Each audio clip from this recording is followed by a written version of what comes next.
Um, okay, well this is Casey, when she was putting the Facebook page together for this presentation, went through my Facebook pictures and picked this one.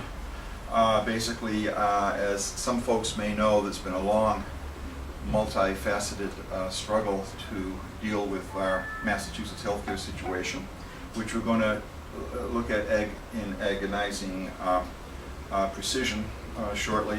But this was sort of struck Casey as a sort of a symbol of our efforts that are so far incomplete and imperfect. This is the topic that on 5 minutes notice I picked out of my hat to talk about this ongoing struggle. Basically, you have an immense struggle to pass a law in the face of corporate opposition, and then you have I would say, an equally intense fight to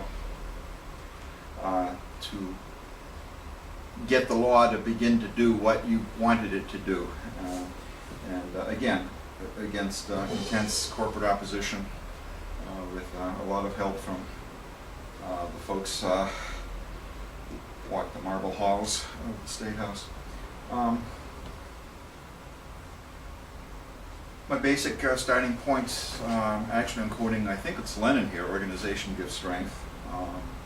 This is not to belittle spontaneous uprisings like the Occupy movement and other such things, but I think there's a dialectic that goes on between spontaneous uprisings and a disciplined organization, and if that dialectic can be mastered, then I think we have a greater chance of winning something. And what we're talking about is entering into the political realm. So we're talking politics in terms of the fight for a just healthcare system. And politics simply means power, power. Who's got the power? And any bill you pass, let me start by saying that my idea of collective bargaining and a collective bargaining agreement, and I've been involved a lot in bargaining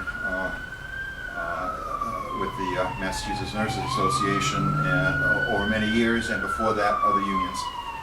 And my definition of a contract, ratified collective bargaining agreement, is that it's a snapshot, it's a reflection of the relative balance of power of labor and management at the time that was ratified, within the realm of possibility with whatever's available around you.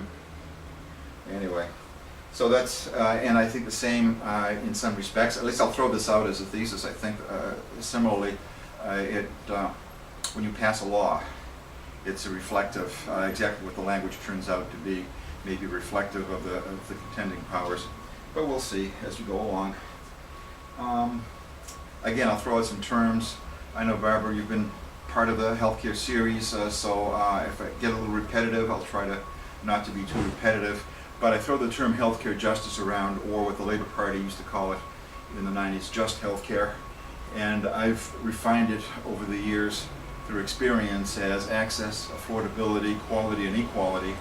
A lot of the folks, Physicians for National Health Program, a lot of the old-time health reform fighters talk about access, affordability, and quality, or may use other terms. And I've learned that you need to have a fourth pillar upon which to base a just healthcare system, and that's a conscious and unflagging fight for equality, and we'll take a look at that in a second. Access, there are ways that you can be denied access to the care you need in a timely fashion. Certainly that's for insurance companies and managed care. They stand between you and the healthcare provider, whoever that might be, and present all kinds of restrictions. Geography has come, in my mind at least, to be a much more severe barrier to care.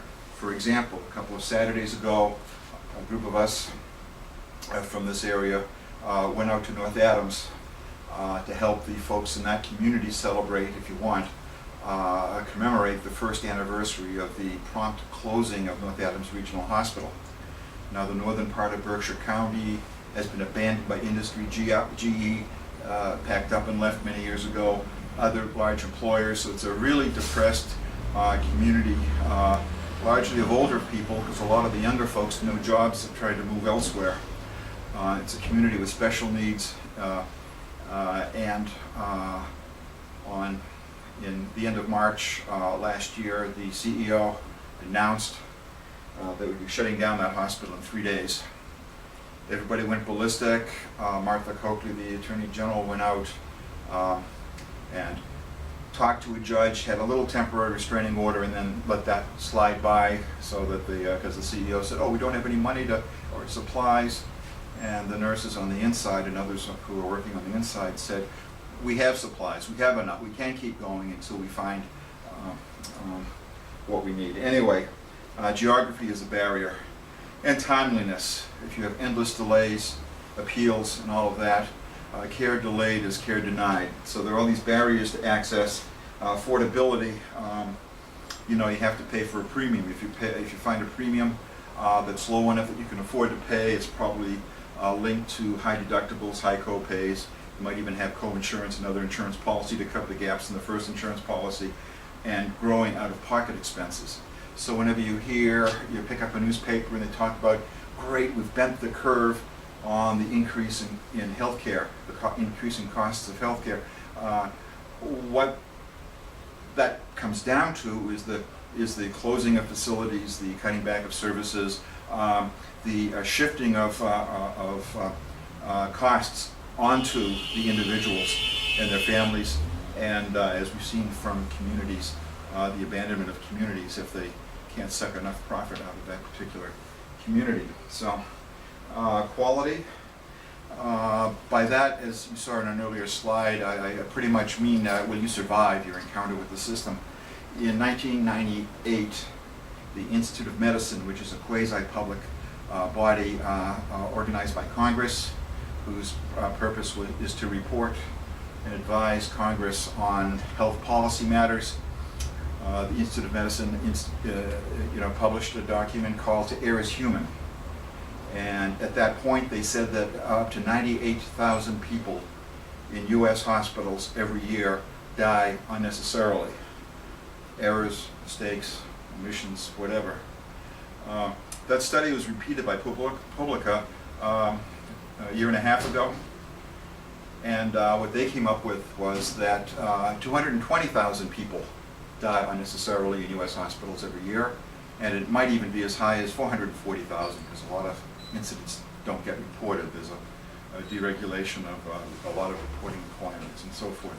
So basically we have a crisis in terms of quality, and of course in equality there are all kinds of biases built in terms of the quality of care, who gets what kinds of care, where that care can be accessed in your own community, or do you have to travel miles to find another community. A classic case is for gay and lesbian folks and their partner is not allowed in, even when that patient is dying, because they're not a relative, and hopefully with the marriage equality that will be gradually overcome. And folks, particularly language of origin and so forth. When I was collecting signatures in Quincy outside our post office a couple of years ago to put a local non-binding ballot question regarding single payer on the ballot that year, the biggest objection to the people who refused to sign the petition to put it on the ballot was anger, hatred, fear of immigrants. Well, gee, will we be paying for illegal aliens, is the term that they use. And well, unfortunately, all current legislation out there at state and federal level, there's no provision to provide care. The folks in Vermont at the Vermont Workers Center in May Day of 2011, the bill was about to be promulgated that would lead Vermont down the path to a state-based single-payer system. It's a long story. I won't go further into depth, but the right wing within the Vermont legislature was pushing that it explicitly would exclude undocumented immigrants, and the movement pushed back and managed to get that clause deleted. We've had other problems getting progress in Vermont, but the fight is the sharpest up there right now. And this is my vision. What I consider the original sin of neoliberalism coming in and taking over healthcare in Massachusetts. And of course there were screw-ups and there were problems and there were injustices and everything going back, because we're embedded in that kind of a society. But I would consider that probably the original sin was Chapter 495 of the Acts of 1991, the deregulation of hospital finance, and also the privatization juggernaut that began under the last Dukakis administration but reached full fruition under the Weld-Cellucci. Bill Weld, social liberal, a fiscal conservative, the Republican governor, was elected in 1990, and Paul Cellucci was his lieutenant governor, and the major thing they worked on was privatizing everything in sight. The first thing they privatized in healthcare was prison health services. They brought in a for-profit company from Florida who, well, was killing patients, so the stink they raised was they had to get rid of them and bring in one after another for-profit outfit to cheapen down what the state spent on healthcare for those in the prison system. I'll run you through a few of the things. Now, what I'm setting up is the crisis, as far as we're concerned, within Massachusetts healthcare, and then we're going to look at attempts to fix it.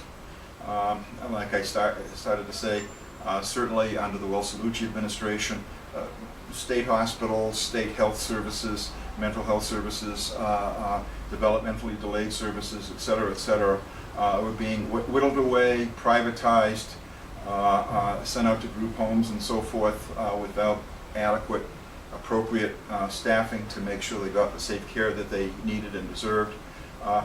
Every county, I think, had a county hospital at a certain point. I know in Norfolk County, I live in Quincy, over in Braintree, its specialty was long-term respiratory care, and other counties and most of them sat on very valuable real estate in very nice big campuses, and county after county privatized their county hospital. The one who took it over, like in Braintree, it was I think it was HCA, Hospital Corporation of America, took it over, and it kept it going. I don't think it's functioning as a hospital right now. And city hospitals. I'm from Quincy. My hospital, which was opened in 1890 by a group of physicians to take care of granite workers, mostly respiratory ailments. By 1919, the private sector couldn't handle it. The city took it over and it became Quincy City Hospital for 80 years, from 1919 until 1999, when it was privatized and basically run as an adjunct to Boston Medical Center for 10 years, and they cut it loose.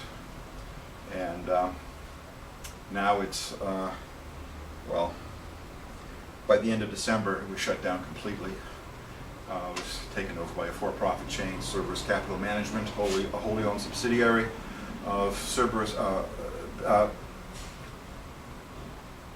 The local company is Steward Healthcare, which is a wholly owned subsidiary of Cerberus Capital Management on Park Avenue in New York. And the financing of the deregulation of finance would basically put the insurance companies in the driver's seat for a little while, vis-a-vis hospital costs and their ability to suck profit out of the hospital sector. The hospitals responded with mergers, acquisitions, shutting down of services. In the 90s, there was a great wave of shutting down of emergency rooms and of community hospitals that sort of spiked, and it's back spiking again. And oversight, marketplace medicine, the essential features of that neoliberal ideology, which I say has been absorbed by most politicians of both parties at all levels, and is a global phenomenon. Our Canadian sisters and brothers are fighting like hell to keep their healthcare from being Americanized, and the UK dealing with the Tory Liberal Democrat coalition government to hold on to the National Health Service to keep it from being whittled away. And there's an election, I guess, in the UK coming up in a couple of weeks, and I don't know if what I've seen so far from the Labor Party isn't necessarily that inspiring. And cutbacks, cost shifting, and then of course came Chapter 58 of 2006, sometimes erroneously called Romney Care. Ted Kennedy was on the platform, on the podium, giving his blessing to Governor Romney as he signed it into law. All of the lead members of the Senate, the lead members of the House were there, and every single suit in the extensive Massachusetts healthcare industry were in Faneuil Hall on April 12th. That would be 9 years ago yesterday. Rejoicing. Some of us from MassCare, the Massachusetts Campaign for Single Payer Healthcare, were outside leafleting. A lot of good that did at that time. And of course, part of all this process is job re-engineering, de-skilling, substitution of unlicensed personnel for licensed personnel, and layoffs that, all of which mean that the cutting back of services available to people. And managed care penetration finally came in with a vengeance in Massachusetts in that period of the 90s, and which I describe as more management and less care. Again, erecting barriers of one sort or another, and the merger mania that I said, so we wound up with fewer beds, with speed up, fewer emergency rooms, and diversion of ambulances for a number. That was a major thing. My ER is full. There's no room here. Got to go down the road to the next hospital. And the Department of Public Health put an end to that about 7 or 8 years ago, and what that resulted is just stacking them up in the emergency rooms because the hospitals have reduced their capacity to a great extent. And again, for-profit incursions. For the first time in Massachusetts' relatively highly regulated healthcare system, the for-profit chains found it advantageous to come in after the Chapter 495. In 1995-96, Hospital Corporation of America, which started out, let's say, in 1965 with 4 hospitals in Tennessee, with the infusion of taxpayer dollars with Medicare and Medicaid, quickly grew in a couple of years to about 200 hospitals all over the country, mostly in the South and the West, and also a couple overseas. It had a footprint in Saudi Arabia, found a private hospital in the UK, and so forth. But the HCA went in and took over Metro West Medical Center in Framingham and Natick, and then other for-profit corporations came in, which we'll get to. Okay, that's how things were evolving in Massachusetts. What are some of our responses? I know RNs, LPNs, and student nurses on the steps of the State House in June of 1993 had our first rally for patient safety.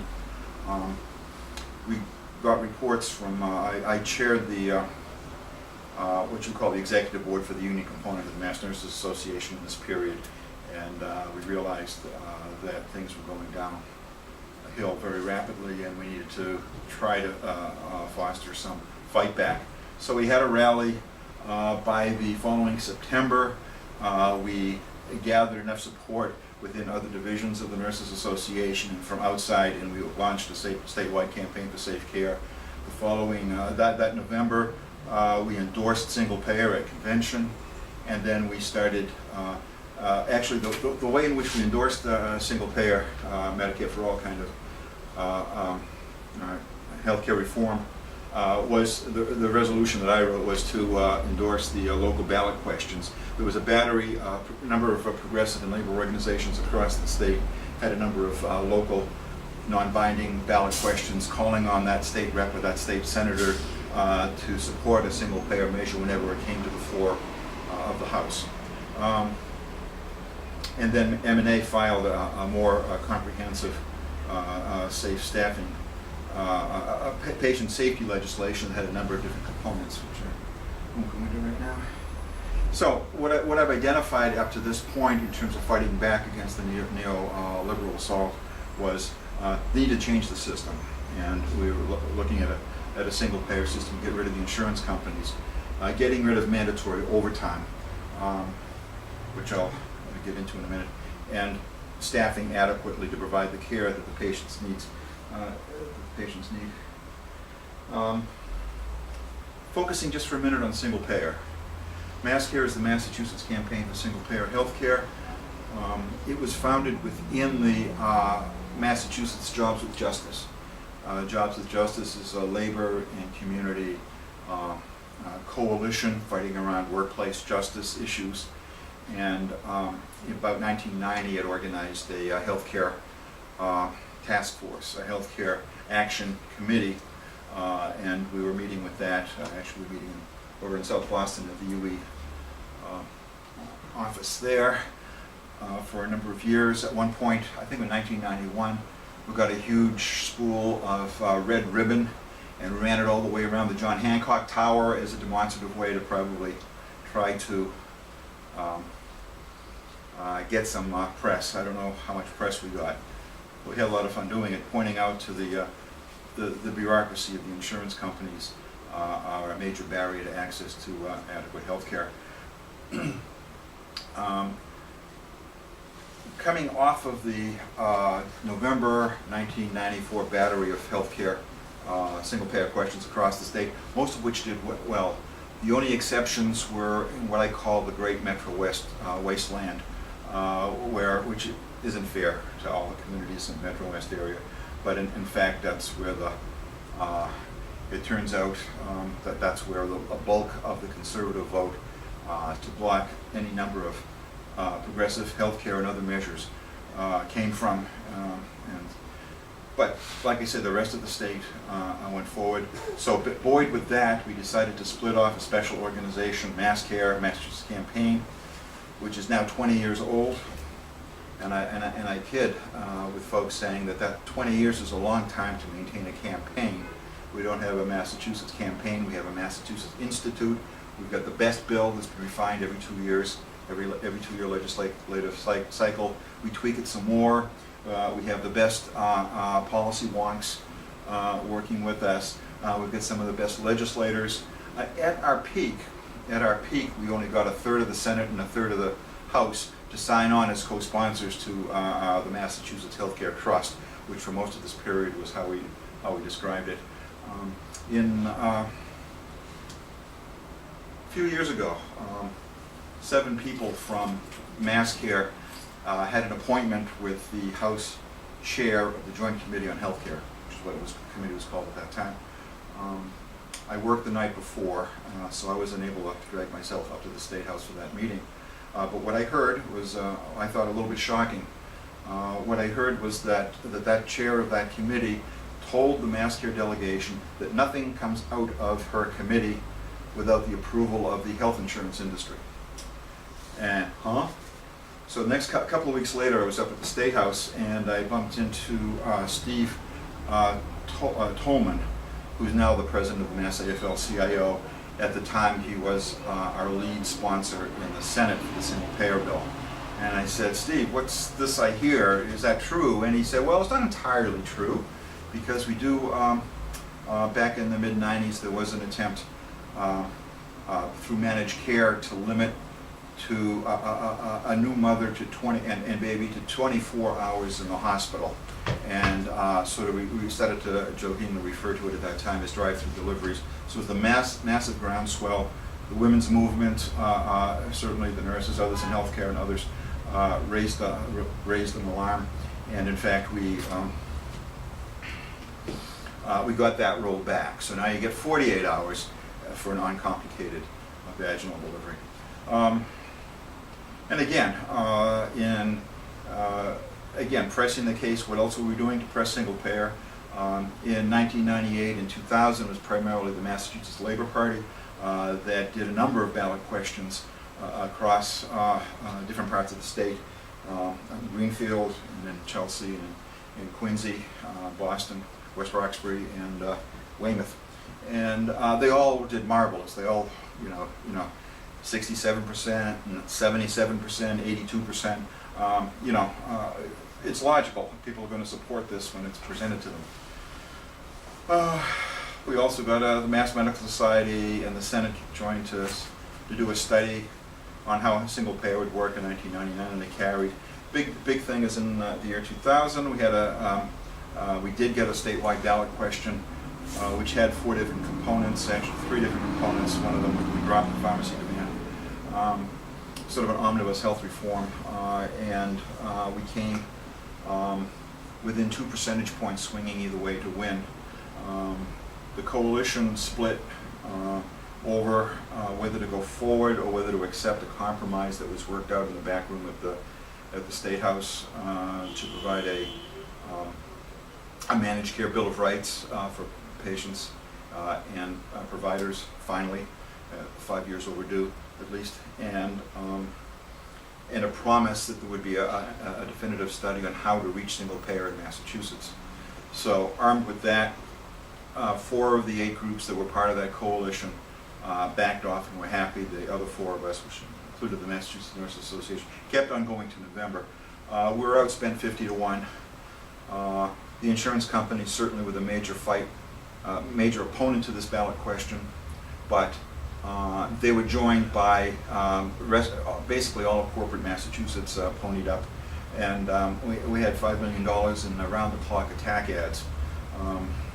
What angered me most was a nurse manager from South Shore Hospital, a non-union hospital, dressed in scrubs, pretending to be a bedside nurse, was featured in one of their commercials, saying how bad it would be to bedside nursing care or health care. Bullshit. Anyway, and we had another thing follow out. Many of the same forces came together to try to amend the Massachusetts state constitution to make access, actually the technical wording was access to affordable health insurance. We weren't happy with that formula, but the legislature refused to act on it. The legislature, we got the signatures, we got it through one session, and it has to come for a vote before 2 consecutive 2-year sessions before it could go back to the people for a vote. And so we were in almost the next to the last stage when the legislature refused to move on it, stating that, well, we've got Chapter 58, the so-called Romney Care. We don't want to rock the boat. Let's see how that moves. And so we sued the legislature in the state courts, went up to the Supreme Judicial Court, the Supreme Court in Massachusetts, and they ruled, yes, you're right. The legislature has no right not to bring this forward, but because of the division of powers within this Constitution, we as the court have no power to force the legislature to do anything, even the right thing. So that was a bit of a bummer. Anyway, so that's some of the background. The mandatory, we'll bring it all back at the end. The mandatory overtime issue, I worked days, my wife worked evenings in our progressive care unit at Quincy City Hospital at the time. There used to be a cyclical nursing shortage. About every 8 to 10 years, it would seem the demand for nurses outpaced the number of nurses willing to work under the given circumstances at the time.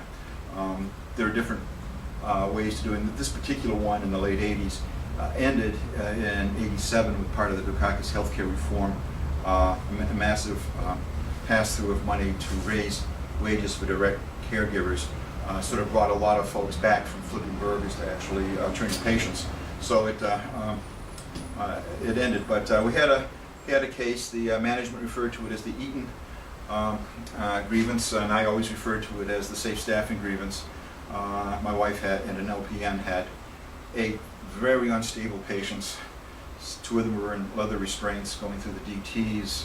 Someone was in with chest pain, being rolled out for an MI. Things of that nature that deserve a lot more attention than we were able to give. So we filed the grievance under the management rights clause of our contract. The management rights clause is usually something that management wants to have to give them the right to do whatever they want. Well, the language in the management rights clause says that they have the responsibility, they have the right to allocate staff appropriately to meet the needs of the patients. Well, we interpreted that as they have the obligation to do the right thing by the patients, and the arbitrator agreed. Well, that was nice. We won that arbitration, but it was, again, because of one contract in one hospital. It really didn't have an earth-shaking, precedent-setting impact anywhere else. But we were able to get mandatory overtime in contractual language. Tenet Corporation. In 1999, the nuns at St. Vincent Hospital in Worcester sold their hospital to a for-profit chain. It was called Orinda at the time. It merged with somebody else and became Tenet, which very quickly and ever since then has been sort of vying with HCA, the Hospital Corporation of America, and Community Health Services, and others. It sort of teeters back and forth every year as to which one is the biggest for-profit chain in this country, which means it's the biggest for-profit chain in the world, because no other country does healthcare like this one. And the nurses got organized in '99, and in the spring of 2000 went out on strike to get a first contract and to keep the hospital from including in that first contract language that would give them permission basically to staff the hospital using mandatory overtime.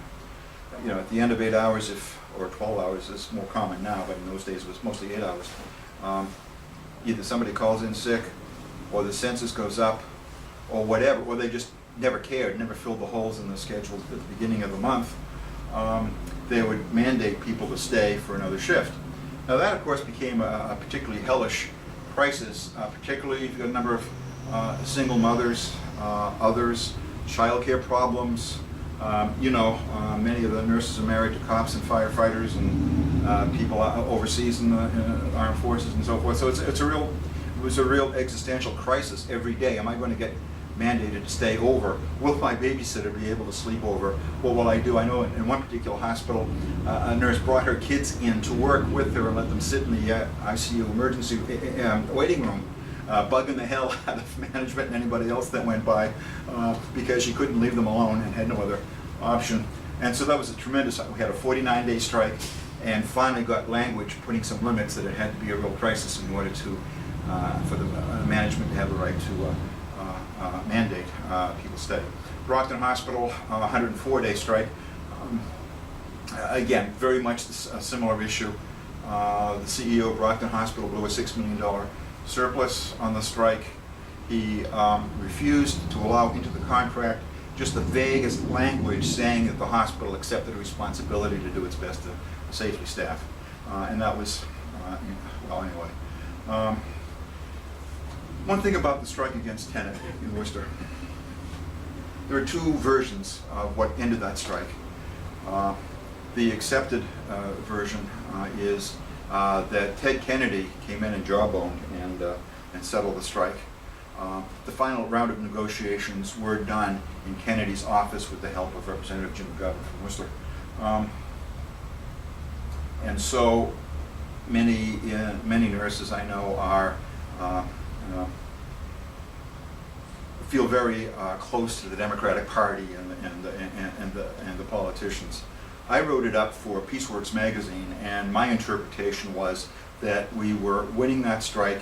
We had tremendous support coming up. UNAP, the Independent Nurses Union in Rhode Island, came up in droves. We had folks in from California, from Michigan, from other places. We had a rally in second weekend in May. When I got my turn at the mic, I called for a march on Santa Barbara, where the corporate headquarters was located at Tenet at the time. It's moved to Dallas now, I think. And I think that hit the paper. So I don't know. It was in a few days after that folks decided to settle. So I say that militants and a strategy of going for the jugular with the corporate employer had more of an impact than jawboning by a senator. But again, that's what this whole discussion tonight is all about. How do you affect change in healthcare? In 2012, we mentioned the 2006 healthcare reform, the so-called Romney Care. Its stated intent was to get everybody into some form of insurance policy. That was the stated purpose. It didn't succeed in doing that, but that was the projection, and it did sort of lower. Actually, moved a lot of people from on insurance to underinsurance, where if you used your insurance, the associated costs would drive you into bankruptcy. But that's another story. In 2000, and there was recognition that we really hadn't figured out how to pay for everything, the subsidies and whatever else that was going on. In 2012, the legislature hammered together a payment reform bill, and there were a lot of little pieces tacked on. One of the little pieces that M&A managed to get stuck in there was language to outlaw mandatory overtime, or to define it, that it had to be a real emergency. And then we had the fight, with this bill also, among other things, set up a couple of new commissions at the state level, one of which was the commission, anyway. And one of the commissions had the power to hold hearings and to determine the definition of what an emergency is. And of course, we pretty much prevailed. The definition is that the governor, or the president, or the governor, or the mayor, or whoever declares an emergency in your community. That's it. It's not because the flu has arrived or whatever. These should be able to be predicted and dealt with ahead of time. And the biggest thing, so we now have a law in place. It's been there actually for 3 years, and I've been hearing reports. Tufts Medical Center, for instance, I was most shocked when I heard over the last few months this year that mandatory overtime is out of control there. I asked more, and I found out what happened. Around that same time, either just before or just after the 2012 passage of that bill, we had the folks there, the nurses, negotiated a contract that included language that anyone asked to work an extra shift would get double time. And there's also language in the law that says it doesn't supersede contractual language. So a lot of nurses, and I'm critical of them, just love the overtime. They work 80 hours a week if you get a chance. And of course, I know for myself, and I'm not as young as I used to be, quite frankly, after 4 hours, after 8 hours, after 12 hours, after 16 hours, you're not sharp. You're not sharp at all. And you're doing things to patients that could be lethal if not done correctly. So therefore, on the one hand, you had nurses who would voluntarily say, oh, we need somebody to stay. At the same time, the hospital was refusing to hire. Any number of people that have applied for jobs and been turned down, that we don't need you. And at the same time, all this mandatory overtime, extra overtime is being offered. And and then there are others who didn't want the overtime, but who felt extreme peer pressure not to say no. And that created a very untenable work situation. Somebody needs to give leadership and to deal with that. And that's an ongoing problem, and hopefully some of us will prevail. Okay, safe staffing, that means a lot of things. What it means for me is legislated enforceable RN to patient ratios with adequate support staff. It's never to be used to get rid of other people in the mix, but to augment and to strengthen our ability. Came to a head around by 2000. The state of Victoria, most of the hospitals are public sector, did pass a law with pressure from the labor movement, saying that every 20 patients had to have 5 RNs. And again, they could divide up exactly, what that means. A more critical patient, would be part of a smaller mix, and a less critical patient would be part of a bigger mix. California, I've been working on it actually since 1990, 1991, had been working on a ratios bill, as they call it. They finally got it passed. Governor Gray, or whatever he's called, the last Democratic governor there before Schwarzenegger, signed it into law. Schwarzenegger, he had a recall vote. Schwarzenegger came in as governor of California, and part of the law that had been passed was that it would start off at a ratio of 6 to 1, and after a year it would go to 5 to 1. And he, through executive order, canceled that out and said, oh, the poor hospitals can't afford to do that. Hospitals in California are making up at least as good as hospitals here, the big ones. And so the California nurses chased Schwarzenegger all over the country. I know a bunch of us got a van and we went down from Massachusetts down to New York City. Schwarzenegger was the keynote speaker at a big fundraiser in Manhattan for Governor Pataki, at the time Republican governor of New York. So he raised hell, and Schwarzenegger came to Fenway Park for some kind of an event, and we were out there in droves. harassing them, and finally the courts in California said, hey Governor, you don't have the right to just abrogate just like that what the legislature did. You have no right to do that. And so that did go through to 5-1. And in Massachusetts, there's a long thing. Oh God, is this a long story? We first filed a bill. I mentioned that we, in June of '93, we picketed and we organized the campaign and we filed legislation. The first bill that we filed on staffing was a little vague. It was sort of up to everybody's discretion to do the right thing or whatever, but it was a start. By the time we got down to 2005, 2006, the M&A board was having a very serious discussion. The legislature isn't taking us seriously. Maybe we should take steps to start a ballot question. Now we were part of the coalition in 2000 for question 5, that omnibus health reform bill. So we knew what we were getting into. We asked consultants to give us a price tag, and they came back $2 to $3 million to launch a successful ballot question of this nature back in 2006. The board got sticker fright. And I mentioned there's also this residual loyalty to the Democratic Party and Kennedy and so forth and so on. And so that ended. We finally made a compromise with the House. When the California nurses did their safe staffing, in the language of the bill they pushed, they left the decision on what the correct ratio in each of the units in a hospital of patients to nurses was going to be up to their equivalent of the Department of Public Health. We decided to do one better than California to short circuit that, and so the bill that we finally, I think in 2001, revised bill was very explicit. We actually put numbers. We want 1 to 4 in medical surgical, 1 to 2 to 1 or 1 to 1 in intensive care, et cetera, 1 to 5 in rehab units and so forth. We were very explicit for everything, and it was right within the bill itself. That wasn't going anywhere. So in a back room at the State House, the House leadership and the M&A leadership and the leadership of the Massachusetts Hospital Association came together and worked out a compromise whereby the nurses agreed to fall back to the California position of letting the DPH or some outside, theoretically neutral authority would make that decision. So what happened was they said, the hospital association said, oh, I guess we're 99% there, and everybody left the meeting feeling very good.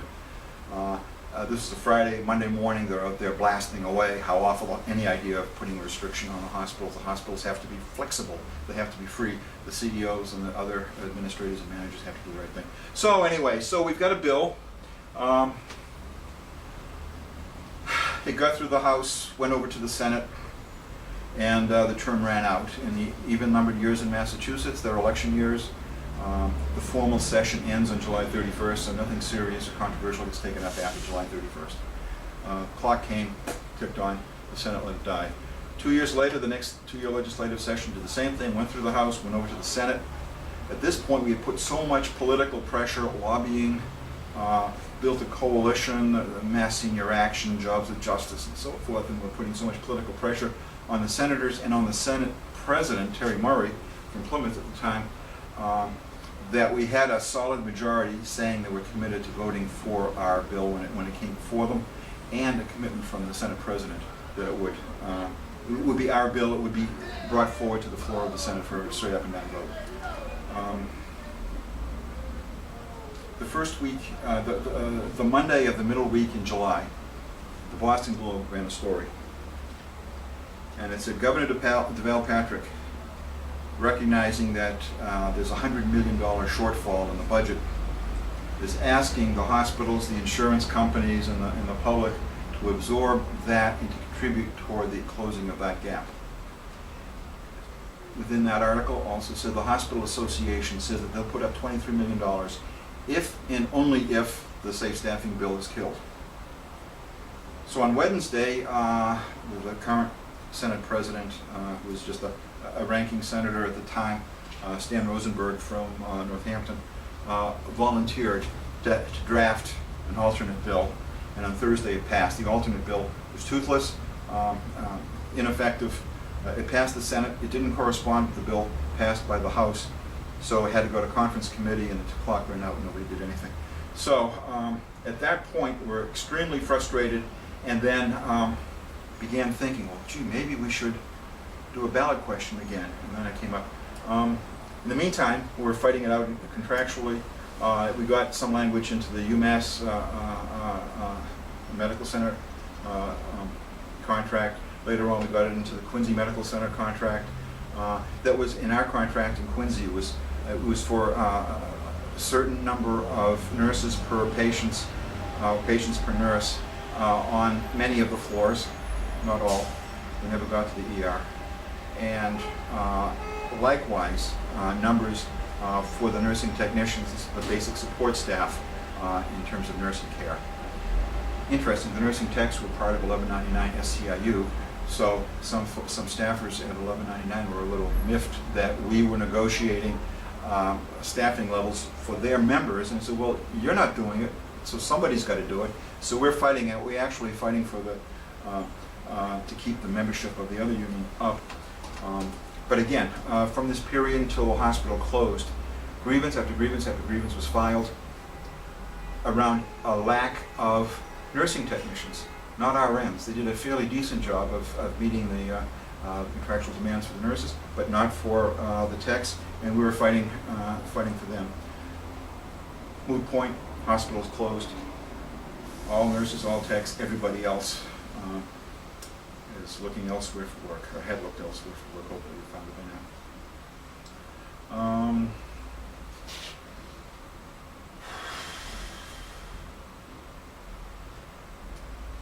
We collected signatures in the fall.